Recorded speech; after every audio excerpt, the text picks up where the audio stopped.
नमस्कार दोस्तों, मेरा नाम अजीत सिंह है। आप सभी का handy talk with Ajit channel पर स्वागत है।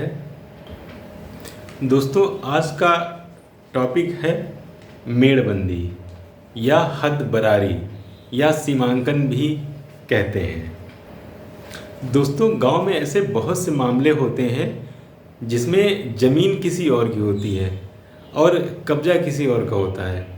वो कब्जा चाहे दबंगई से किया गया हो या धोखे से कर लिया गया हो या कभी कभी खाली ज़मीन पड़ी रहती है, उस पर उसको लोग कब्जा कर लेते हैं जबकि ज़मीन दूसरे की होती है। और ज़्यादा समय तक जब अवैध कब्जा रहता है तो जो कब्जेदार है वो उस ज़मीन को किसी भी हालत में छोड़ने के लिए तैयार नहीं होता है। दोस्तों, चैनल अगर आप लोगों ने अभी तक सब्सक्राइब नहीं किया है तो सब्सक्राइब कर लें और अगर वीडियो अच्छा लगे तो लाइक और शेयर भी करें। तो दोस्तों, ऐसे मामलों में लोगों को पता ही नहीं होता था कि क्या किया जाए।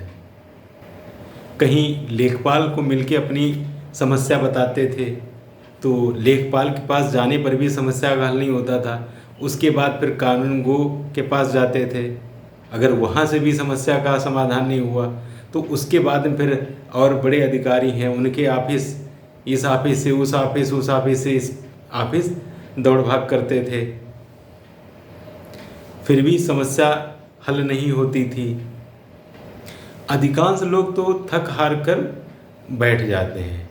कुछ लोग होते थे जो राजस्व न्यायालय में मुकदमा कर देते थे और ये मुकदमे सालों साल लंबित पड़े रहते थे।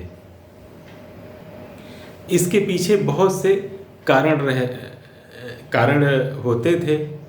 तो जो पीड़ित है वो थक हार कर बैठ जाता था, उसके बस का ही नहीं रहता था कि आगे कुछ किया जाए। और पीड़ित व्यक्ति दबंग कब्जेदार से अपनी जमीन वापस नहीं ले पाता था। शासन ने अब इस समस्या का समाधान काफ़ी हद तक कर दिया है। अर्थात मेड़बंदी के लिए या सीमांकन के लिए ऑनलाइन प्रक्रिया लागू करके यह ऑनलाइन आवेदन पैमाइश के लिए यूपी राजस्व संहिता 2006 की धारा 24 के अंतर्गत किया जाता है और इसका उद्देश्य ये होता है कि पीड़ित व्यक्ति द्वारा पैमाइश कराना, जिससे कि उसकी खेत या ज़मीन का रकबा उसको पूरा मिल सके। आवेदन करने के लिए ये वेबसाइट है, इस पे जाना होगा। ये आप नोट कर लीजिए, वैसे तो थोड़ा टाइप करेंगे बाद यूपी तो आ जाएगा उस पर।